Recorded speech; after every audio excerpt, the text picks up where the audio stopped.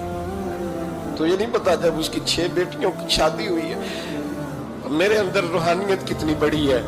فرمایا پھر 12,000 آیا ہے تو 2-4 بچیاں پھر گئی ہیں، تو یہ نہیں پتا میں اندر سے راضی کتنا ہوں، میں تیری نوکری کرتا رہوں گا، پتہ نہیں اللہ کتنی بیٹیوں کو بیاہ دے گا. اتنا رویا وہ عیسائی کے پیروں میں بیٹھ گیا، کہنے لگا بابا میں نے تیری مخالفت کی ہے پر تیرے قریب آ کے پتہ چلا ہے تو بہت اونچے اخلاق کا مالک ہے، اور اگر تیرا یہ مقام ہے تو تجھے اخلاق سکھانے والے محمد عربی کی شان کتنی ہوگی. ظالم کی بولیے جاتے نہیں لوگ جھوٹے گواہ بن کے، وکیل صاحب کو نہیں پتا ہوتا کہ یہ بندہ مجرم ہے جو میرے پاس آیا. کیا مجرموں کے وکیل نہیں ہوتے؟ بولے تو اس کو پتہ نہیں ہوتا وکیل صاحب کو کہ یہ صاحب مجرم ہے، میرے پاس مقدمہ لے کے آئے ہیں. اور اگر بے ادبی نہ ہو جائے تو میرا خیال ہے قاضی عدالت کو بھی پتہ ہوتا ہے کہ مجرم کون ہے اور مظلوم. میرے نبی پاک صلی اللہ علیہ وسلم نے اس قدر زیادہ سختی فرمائی اس مسئلے میں، فرمایا جس کو پتا تھا کہ فلاں آدمی ظالم ہے، ظلم کر رہا، پھر وہ ظالم کا گواہ بنا یا اس نے ظالم کی مدد کی، کتنی کی؟ شارحین لکھتے ہیں چاہے اس نے ایک جملہ بول کے کی، چاہے ایک، سارے بولیے، چاہے ایک غریب کو اس نے ظلم کیا تو کہتے ہیں علاج یہ سی، چاہے ایک جملہ بول کے کی. شارحین اس حدیث کی شرح میں لکھتے ہیں ایک جملہ بول کے چاہے مدد کی. جس بندے نے کسی ظالم کی مدد کی کسی مقدمے میں یا کسی صورت میں اور اسے پتا تھا یہ ظالم ہے، میرے نبی پاک صلی اللہ تعالیٰ علیہ وسلم فرماتے ہیں اگر اس نے مدد کی، ابھی ظالم کی بات نہیں ہو رہی، ظالم کے مددگار کی بات ہو رہی، اگر کسی نے ظالم کی مدد کی تو حضور فرماتے ہیں خدا بھی اس سے بری ذمہ ہے، رسول بھی اس سے بری ذمہ ہے. سنبھال کے رکھے اپنی نمازیں، قربانیاں، حج، زکوٰۃ سنبھال کے رکھے. اگر ظالموں کا مددگار ہے، الیکشن آ لینے دے، آپ کو نظر آ جائے گا کون کون ظالموں کا مددگار ہے، نظر آ جائے گا. اپنی جیب سے لوگ پیسے دے کے ظالموں کی مدد کریں گے، ان کے فلیکس چھپوائیں گے، بورڈ لگوائیں گے، جیبوں سے پیسے دیں گے. ہم نے خود آگ لگائی ہے چمن میں اپنے، بے سبب گردشی ایام کو الزام نہ دو، ہم نے خود نور کا ظلمت سے کیا ہے سودا، کر کے توہین سحر شام کو الزام نہ دو. ظالموں کے مددگار میدان میں آ گئے، یہ چھوٹا لفظ نہیں. میرے حبیب پاک صلی اللہ علیہ وسلم نے فرمایا جو ظالم کا مددگار ہے سن لے جو سجن کے ساتھ کچہری جاتا ہے، وہ یاد رکھے جو دوست کا گواہ بنتا ہے، وہ یاد رکھے جو کہتا ہے میں مانگی گیا تھا، مجھے بلایا گیا تھا قبضہ چھڑانے کے لیے کسی غریب بیوہ کی جائیداد پہ، کب وہ سن لے تو مدد کر کے نہیں آیا، تو خدا کے ذمے سے نکل گیا. رسول پاک نے فرمایا تیرا میرا تعلق ختم ہو گیا، تو ظالم کا مددگار ہو گیا. پھر تو کہتا میں بے چین ہوں، میں بے قرار ہوں، میں آزمائش کا شکار ہوں. پلٹ کے دیکھ تو صحیح تیرا گناہ کتنا بڑا ہے. میرے نبی پاک صلی اللہ علیہ وسلم کا ایک اور فرمان سننے، ابن ماجہ ابو داؤد میں موجود ہے. اس حدیث کو آپ نے یاد کر لینا، کر لیں گے انشاءاللہ، سارے کہیے انشاءاللہ کر لیں گے یاد. حضور صلی اللہ علیہ وسلم نے فرمایا اگر تو ظالم کی مدد کرے گا نا، یہ لفظ دل کی تختی پہ لکھ لینا، یہ مکافات عمل ہے، مکافات عمل دنیا، ادھر کرو گے تو ادھر بھرو گے۔ فرمایا اگر تو کسی ظالم کی مدد کرے گا، سن لے حضور کا فرمان ہے، اگر تو ابن ماجہ ابو داؤد سیاہ میں موجود ہے، فرمایا اگر تو کسی ظالم کی مدد کرے گا تو رب تعالیٰ مرنے سے پہلے پہلے تیرے اوپر بھی ظالم کو مسلط کر دے گا، تیرے اوپر بھی ایک دفعہ ظلم ضرور ہوگا اگر تو ظالم کی، وہ کسی صورت میں بھی ہو سکتا ہے، کسی صورت میں تیرا بیٹا ہی اٹھ کے ظلم کر دے گا، تو الجھ جائے گا، کسی نہ کسی جگہ تیرے لیے تباہی کا سامان ہوگا، تیرے اوپر ظلم ہوگا، اس لیے کہ تو ظالموں کا مددگار ہے۔ چاہیے یہ تھا کہ تو مظلوم کی مدد کرتا، انسانی ایمانی یقین کا فریضہ سر انجام دیتا، تو ظالموں کا مددگار ہو گیا۔ ٹٹول کے دیکھ لیں، رزلٹ نکال کے دیکھ لیں، ہمارے زمانے میں ظالموں کے مددگار زیادہ ہیں، اتنی لمبی زبانیں نکال کے ظالموں کی مدد کرتے ہیں، بڑے بڑے کالم نویس اللہ نے انہیں قدرت دی لکھنے کی، تو اپنا قلم ظالموں کی مدد میں خرچ کرتے ہیں۔ وہ لوگ جن کو اللہ تبارک و تعالیٰ نے قدرت دی، ہمت دی، طاقت دی، کچھ لوگ ان کے حلقہ احباب میں وہ اپنے لوگوں کو استعمال کر کے ظالموں کی مدد کرتے ہیں، ظالموں کی مدد کرتے ہیں۔ میرے نبی کریم سید عالم نور مجسم صلی اللہ علیہ وسلم نے فرمایا اگر تو نے ظالم کی مدد کی تو جب تک تو توبہ نہیں کرے گا رب تجھ سے ناراض ہی رہے گا۔ اللہ تجھ سے، او بھائی جس سے رب بھی ناراض ہو گیا، نہ کھانا نہ پینا نہ سونا نہ جاگنا نہ نیند، پھر تیری ہر چیز تیرے لیے آزمائش ہو جائے گی، پھر تیرا سایہ بھی تیرے لیے خوف کا سامان بنے گا، پھر زندگی جیتی جاگتی لاش بن جائے گی، تو اپنے کندھوں پر اپنی میت اٹھائے پھرے گا جب تو ظالم کا مددگار ہوگا۔ اور نبی پاک صلی اللہ علیہ وسلم نے فرمایا ظالموں کا مددگار بھی ظالم ہوتا ہے، ظالموں کا مددگار بھی، سارے بولے ظالموں کا مددگار بھی نہیں، کو نہیں، آپ سارے نہیں بولے، ایک دفعہ بولے ظالموں کا مددگار بھی، پکی بات ہے، ظالموں کا مددگار بھی۔ اللہ جس کا یارانہ ہو، جس کا دوستانہ ہو، جو کہے میں نے نا اس کو اوکھے ویلے کے لیے ظالم کو یاد رکھا ہوا ہے، کبھی مشکل پر رکھے نہیں ہوئے لوگوں نے ظالم دوست، کہتے میں نے رکھے ہوئے ہیں، بلکہ ہمارے دیہات میں تو کہتے ہیں میں نے بازو بنائے ہوئے۔ کس کو بازو بنا لیا؟ ظالم بھی کبھی بازو ہوتا ہے، جو ظلم کی تلوار لیے میدان میں کھڑا ہے۔ قارون، حامان، فرعون، نمرود کا حال نہیں لوگوں نے دیکھا؟ اپنے زمانے میں آپ نے کتنے لوگ نہیں دیکھے جن کے سائے سے، آواز سے لوگ کانپتے تھے؟ پھر پولیس کی گاڑیوں میں وہ اس طرح مردہ پڑے کہ دنیا نے تماشا دیکھا ان کا، یہ رنگ ہم نے دیکھے نہیں اپنے آنکھوں سے۔ فرمایا ظالم کا مددگار بھی، جو کار میں بٹھا کے لے کے گیا وہ بھی ظالم، جس نے چائے پلائی وہ بھی، جس شخص نے کھانا کھلایا وہ بھی، جو کچہری تک ساتھ گیا وہ بھی، جس نے فلیکس کے نیچے، بڑے شرابی کے نیچے چھوٹی اپنی فوٹو لگائی وہ بھی، جو ووٹ کی پرچی ڈالنے گیا وہ بھی۔ کہہ دینا باہر نکل کے کہ حضرت صاحب نے سیاسی تقریر کی ہے، کہہ دینا، پر بات تو سچی ہے نا۔ خو کرے ہم تو سے تھوڑا سا گلا بھی سن لے، خو کرے ہم تو سے تھوڑا سا بھی گلا۔ امام مالک کے پاس ایک بندہ آیا، اس نے کہا حضور میں درزی ہوں، ایک ظالم بادشاہ مجھ سے کپڑے سلواتا ہے، میں تو ظالموں کا مددگار نہیں نا۔ ایک ظالم بادشاہ مجھ سے، حضور میں تو مددگار نہیں نا ظالموں کا، جو فرمایا ظالموں کا مددگار بھی ظالم ہوتا ہے، تو کپڑے لے کے آتا ہے میں سی کے دے دیتا ہوں، ذمہ داری نہیں سمجھے۔ یہ ایک آدمی دکاندار ہے، اس سے کوئی بندہ چیز خریدنے آئے گا تو تھوڑی کہے گا میں نے نہیں دینی، تو دے گا۔ کوئی بندہ اگر کسی شخص سے کوئی کام کہتا ہے جو اس کی فیلڈ ہے، اس کا شعبہ ہے، اس کا معاش کا وہ سلسلہ ہے، کہتے ہیں یا رسول اللہ صلی اللہ علیہ وسلم ظالموں کا مددگار بھی ظالم، حضور نے فرما دیا۔ تو امام مالک سے بندے نے مسئلہ پوچھا، دل کی تختی پہ لکھنے والی باتیں ہیں، کہا حضور میں درزی ہوں، ظالم کپڑے سلواتے ہیں، میں تو مددگار نہیں نا۔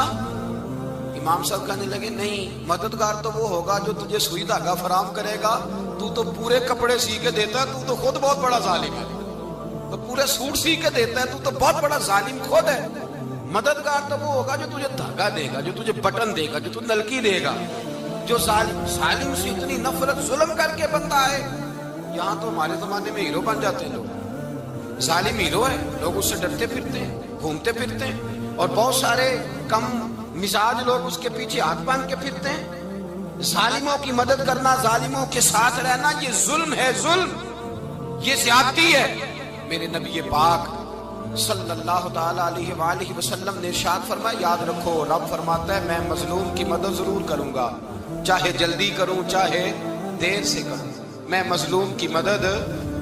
حضور صلی اللہ علیہ وسلم نے فرمایا ہے، حضرت معاذ بن جبل کہتے ہیں حضور نے مجھے یمن کا گورنر بنایا، جب میں جانے لگا نا تو حضور نے بڑی نصیحتیں کی، بخاری میں موجود ہے، فرماتے ہیں جب میں پلٹنے لگا تو میرے رسول نے فرمایا معاذ ایک منٹ ٹھہر جا، ایک بات میری یاد رکھنا، اس کو نہ بھولنا۔ کہا حضور کیا؟ فرمایا دیکھنا کسی پہ ظلم نہ کر بیٹھنا، کہیں تجھ سے زیادتی نہ ہو جائے۔ محبوبہ پھر حضور نے فرمایا سن میرے معاذ میں تجھے گورنر بنا رہا ہوں، زیادتی نہ کر بیٹھنا۔ یا رسول اللہ صلی اللہ علیہ وسلم کیا ہوتا ہے؟ تو میرے کریم نے فرمایا جب مظلوم دعا کے لیے ہاتھ اٹھاتا ہے تو عرش کا مالک کہتا ہے فرشتوں پیچھے ہٹ جاؤ، عرش کا مالک کہتا ہے فرشتوں پیچھے ہٹ جاؤ، دروازے کھول دو۔ فرمایا مظلوم اور رب کے درمیان شے حائل کوئی نہیں ہوتا۔ مولا رومی رحمت اللہ علیہ فرماتے ایک دن نا شیر نے، کہتے شیر نے ایک دن نا ریچھ کو ساتھ لے لیا اور ساتھ لے لیا لومڑی کو، اس نے کہا اور شکار کرنے چلے، چلو جی، شیر کی مہربانی ذات لے لیا ہے، حالانکہ اس کو کسی کی مدد کی ضرورت ہے، وہ تو بادشاہ ہے، بادشاہ سلامت نے ساتھ لے لیا، شکار کیا 3 چیزوں کا، ایک شکار کیا خرگوش، ایک ہرن، ایک گائے۔ اب وہ شکار کر کے واپس آئے تو جو ریچھ تھا نا ذرا اکڑ اکڑ کے چلنے لگا کہ بادشاہ کے ساتھ میں بھی تھا، یعنی شکار میں میرا بھی حصہ، اور شیر بھی سمجھ گیا بات کو کہ اس کا دماغ خراب ہو رہا ہے، حالانکہ میں نے تو ویسے ہی ساتھ لیا۔ اور ریچھ صاحب بھی نا تگڑے ہو گئے، انہوں نے کہا اوہو میں ساتھ ہی تھا، کہ اب بادشاہ نے تو ویسے ساتھ لیا تھا کہ چلو 2-4 آدمی مل کے، تو وہ پیر بارش شاہ صاحب رحمت اللہ تعالیٰ علیہ سے کسی نے کہا کہ آپ کے جو شیخ ہیں، آپ کے مرشد ہیں، آپ کو بلا کے مشورے لیتے ہیں، کام لیتے ہیں، تو آپ تو بڑے خوش نصیب ہیں۔ تو انہوں نے کہا ہیر ہس بولے تے دی مہربانی، ورنہ رانجے تے لاڈ ہی لڑاونے نے۔ انہوں نے کہا ٹھیک ہے اگر اس نے مہربانی کر دی ہے تو اس میں میرا نہیں، ان کی نظر شفقت ہے، ہیر ہس بولے تے دی مہربانی، انہوں نے مہربانی فرمائی ہے تو بڑی کرم نوازی ہے، ورنہ من آنم کے من دانم، جو میں ہوں اس کا مجھے پتا تو ہے ہی نا، تو میں اس میں اپنے آپ کو اتنا بڑا نہیں سمجھ۔ اس نے نا شیر نے بھانپ لیا، اس نے کہا کہ اس کے ذہن کے اندر بات آ رہی ہے کہ شاید میں کو بلا ہوں، تبھی تو مجھے سپیشل بادشاہ نے کہا کہ چاہے میرے ساتھ شکار کرنے میں، ہے کوئی میرے اندر بات۔ اللہ اکبر۔ اس نے نا آ گئے بیٹھ گئے، اس نے کہا اس سے بادشاہ نے کہ کیا کرنا ہے، اب شکار تو ہو گیا ہے، تو اس کے اندر تو سودا سمایا ہوا تھا نا، اس نے کہا جی کرنا کیا ہے، بانٹ کے کھانا چاہیے، بانٹ کے کھانا چاہیے۔ اس کو بڑا غصہ آیا، اس نے کہا اچھا تو مجھے کمزور سمجھتا ہے، میں جو چاہتا تھا کر سکتا تھا، میں نے تو عذرائے محبت تجھے عزت دی، ساتھ لے لی یار، تو بن کے ہی بیٹھ گیا ہے۔ اس نے کہا اچھا بانٹ کے کھانا چاہیے، کہا بالکل، کہا چلو بانٹو، پھر کیسے بانٹنا ہے۔ ہرن کا اور بکرے کا گوشت ایک جیسا ہوتا ہے، بلکہ ہرن کا زیادہ مہنگا ہوتا ہے، لذیذ ہوتا ہے۔ اب اس نے تقسیم کیسی کی دی، اس نے چلاکی کرنی چاہیے، کہنے لگا جی تقسیم سیدھی سی ہے، آپ بڑے ہیں، گائے آپ کی، 3 جانوروں کا شکار ہوا نا، گائے، ہرن اور خرگوش، کہنے لگا آپ بڑے ہیں، گائے آپ کی، میں درمیانہ ہوں تو ہرن میرا، اور لومڑی چھوٹی ہے تو خرگوش لومڑی کا۔ اس نے کہا تیرا بھلا ہو جائے، کیسی تم نے تقسیم کی ہے۔ اس نے مارا پنجا اور ریچھ کو بھی مار دیا۔ اس نے کہا تو عجیب آدمی ہے بھائی، تجھے تو ذرا موقع دیا ہے تو تو نے ہاتھ ہی وہاں ڈال لیا ہے جہاں بالکل تیرا بنتا ہی نہیں تھا۔ اللہ اکبر۔ اس نے کہا اچھا مر گیا۔ اب لومڑی بھی سنبھل کے بیٹھ گئی، لومڑی ذرا تیز ہے، چلاک ہے، تو مولا رومی علیہ رحمہ کہتے ہیں، اور شیر کہنے لگا لومڑی سے چل تو تقسیم کر، تو تقسیم کر کیا کرنا چاہیے۔ تو کہنے لگی بادشاہ سلامت تقسیم بڑی سادی سی ہے، سویرے ناشتہ خرگوش کا کرے، دوپہر کو آپ جب کھانا کھانے لگے تو ہرن تناول فرمائیں، اور شام کو ذرا آپ زیادہ کھاتے ہیں تو آپ گائے کھائیں، یہی تقسیم ہے۔ بڑا راضی ہوا شیر۔ اس نے کہا تو نے یہ تقسیم بڑی اچھی کی ہے، یہ کہاں سے سیکھی ہے؟ کہنے لگی ریچھ کی موت سے سیکھی ہے، ابھی مرا ہے نا میرے سامنے، اس کی موت سے میں نے سیکھی ہے، اس لیے کہ اگر یہ تقسیم نہ کی تو مر میں بھی جاؤں گی۔